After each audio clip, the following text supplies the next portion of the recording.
Você já ouviu falar da primeira esquadrilha de ligação e observação, a ELO? Talvez o nome não seja tão conhecido quanto o lendário Senta-Pua, mas esta pequena unidade da Força Aérea Brasileira atuou em cooperação com a Força Expedicionária Brasileira e foi decisiva durante a campanha da Itália. Eu sou Felipe Ramos e você está na página Tributo à FEB.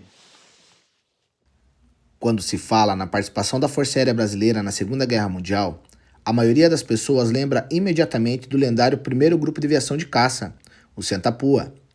Mas havia outra unidade, pequena em efetivo, mas gigantesca em importância, que desempenhou um papel decisivo para o sucesso da Força Expedicionária Brasileira na Itália. A primeira Esquadrilha de Ligação e Observação, a ELO. A tradição de observação aérea do Exército Brasileiro, porém, começou muito antes da Segunda Guerra Mundial.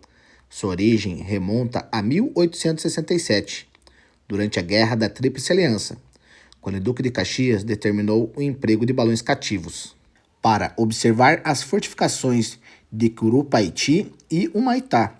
Era o nascimento da observação aérea militar brasileira. Com a entrada do Brasil na guerra, surgiu a necessidade de uma unidade capaz de acompanhar o combate do alto e orientar o tiro de artilharia.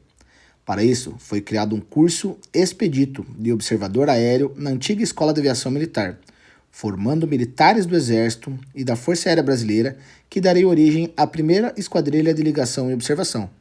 A unidade ficou sob o comando do Major Aviador João Afonso Fabrício Belloc e era composta por um seleto grupo de 11 aviadores, um oficial-intendente, 8 sargentos mecânicos de avião, 2 sargentos mecânicos de rádio e 8 soldados auxiliares de manutenção, e 10 aeronaves. Apesar do pequeno efetivo, a responsabilidade da esquadrilha era enorme. Os pilotos pertenciam à Força Aérea Brasileira, enquanto os observadores eram oficiais da artilharia do Exército. Juntos, realizavam missões de ligação, reconhecimento e principalmente a regulação do tiro da artilharia, permitindo que os disparos brasileiros atingissem seus objetivos com precisão. Mas havia um detalhe que demonstrava o espírito daquela unidade. Inicialmente, cogitou-se utilizar emblemas de outras organizações. O Major Belloc, porém, acreditava que a esquadrilha deveria possuir uma identidade própria. Para isso, solicitou ao capitão aviador Fortunato Câmara de Oliveira, o integrante do primeiro grupo de aviação de caça e criador do famoso emblema Senta-Pua, que desenhasse também o distintivo da ELO. E o resultado foi um dos mais simbólicos emblemas da aviação militar brasileira. Nele, um oficial cavalga um canhão alado enquanto segura um binóculo e observa o campo de batalha. O oficial representa o piloto, o binóculo simboliza o observador aéreo, o canhão representa a artilharia e as asas homenageiam a Força Aérea Brasileira.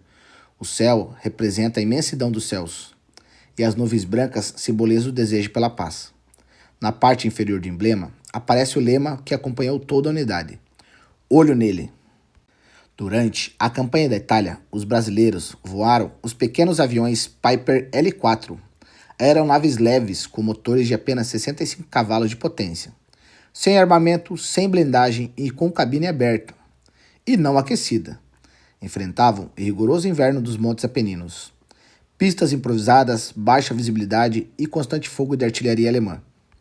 Mesmo diante dessas condições extremas, a ELO realizou 1.654 horas de voo, cumpriu 688 missões de guerra e executou mais de 400 regulações do tiro de artilharia, tornando-se os verdadeiros olhos da FEB sobre o campo de batalha.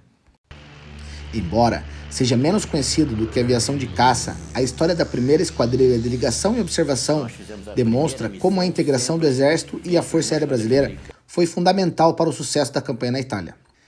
Seu lema, olho nele, permanece como símbolo de coragem, da precisão e da dedicação daqueles homens que, em pequenos aviões e sob constante perigo, ajudaram a escrever uma das páginas mais importantes da história militar brasileira. A todos os pilotos, observadores, mecânicos, militares da primeira esquadrilha de ligação e observação, o nosso mais profundo respeito e gratidão. Com coragem e dedicação, eles contribuíram para o sucesso da Força Expedicionária e escreveram uma página inesquecível na história do Brasil. E você, que acompanha o nosso canal Tributo à FEB, muito obrigado por fazer parte dessa missão de preservar a memória dos nossos expedicionários. Cada visualização, comentário e compartilhamento ajuda a manter vivo o legado desses heróis. A cobra segue fumando.